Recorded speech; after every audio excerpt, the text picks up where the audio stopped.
Continuing with asymptotes. So asymptotes are of three kinds: horizontal, vertical, and slant. Some functions may have none of those.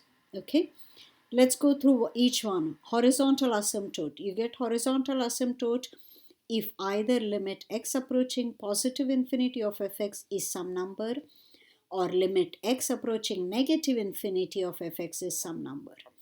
That number y equals L is a horizontal asymptote. Okay, if the right hand, so limits at the ends, that is the infinities, potentially give you horizontal asymptotes as long as you land in a number.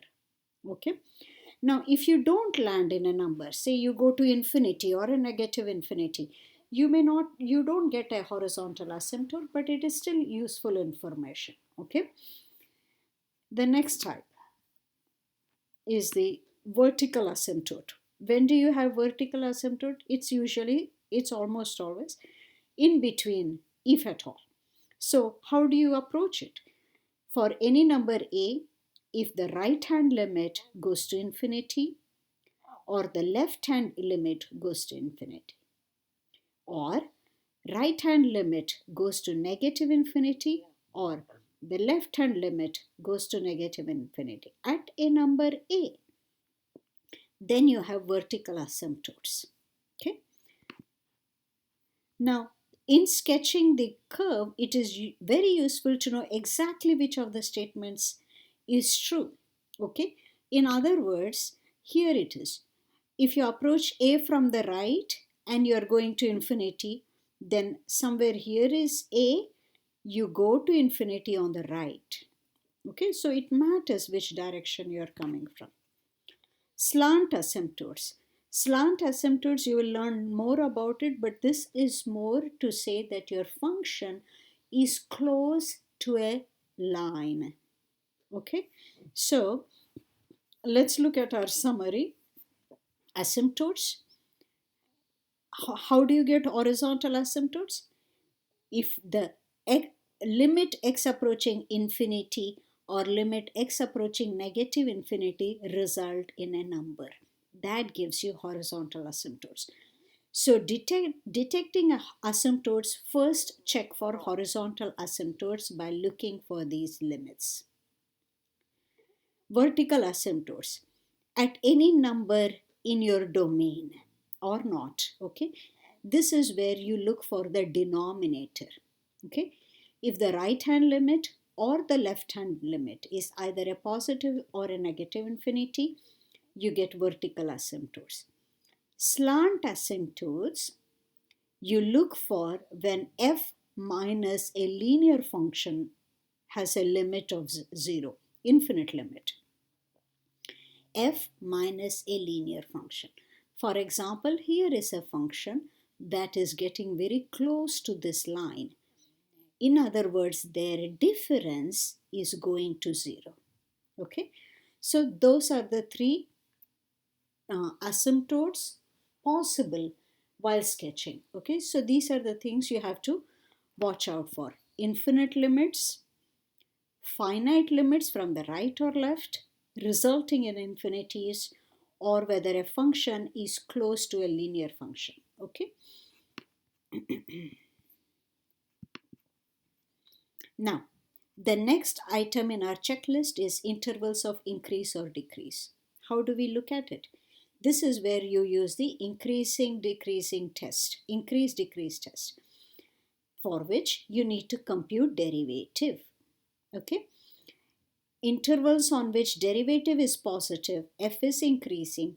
Intervals on which derivative is negative, f is decreasing. Okay.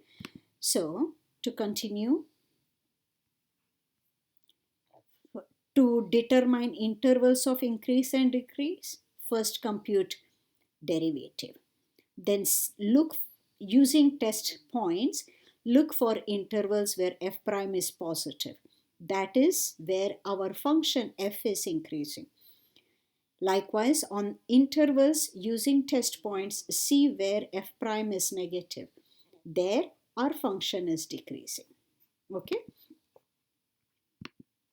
Next, oops, local max and minimum values. Find the critical numbers. Critical numbers are where derivative is 0 or derivative does not exist. Then use the first derivative test.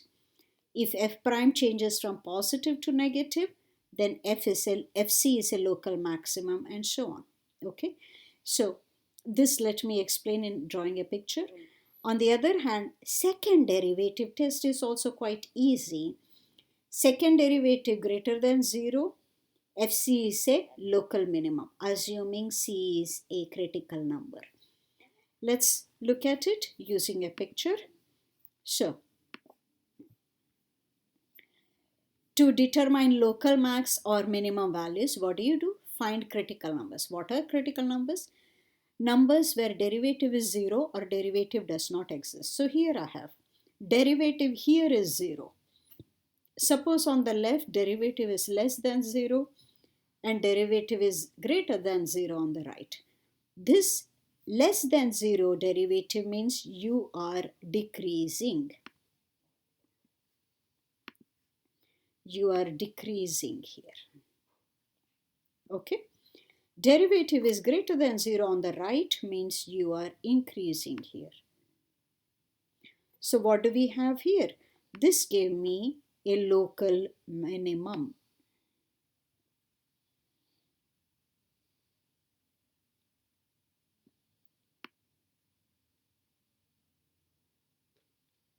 Do you see that? This is a local minimum. If my second derivative is not 0, then notice this is concave up. So what happens here? Second derivative is positive. Okay. So these are various ways of detecting local minimum. So what other feature can happen is you're decreasing on the left and decreasing on the right. So in that case, you will be decreasing and decreasing. So this gives you neither a local min nor a local max. Okay. So even though you have a critical number here, this is not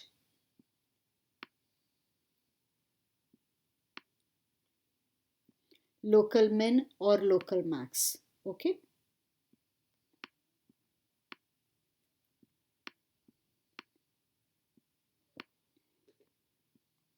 All right.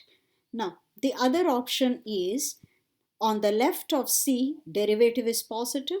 On the right of C, derivative is negative. So what's happening here? On the left, my function is increasing.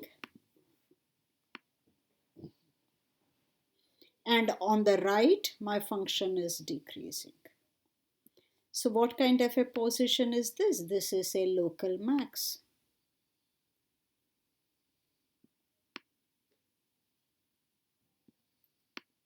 Okay. And what happens to my second derivative? Second derivative, look at that. It is concave down. Right? It's concave down. So second derivative is less than 0. Okay. So that is an important point. Concavity and points of inflection. Okay. So this will be our next video. Until then, bye.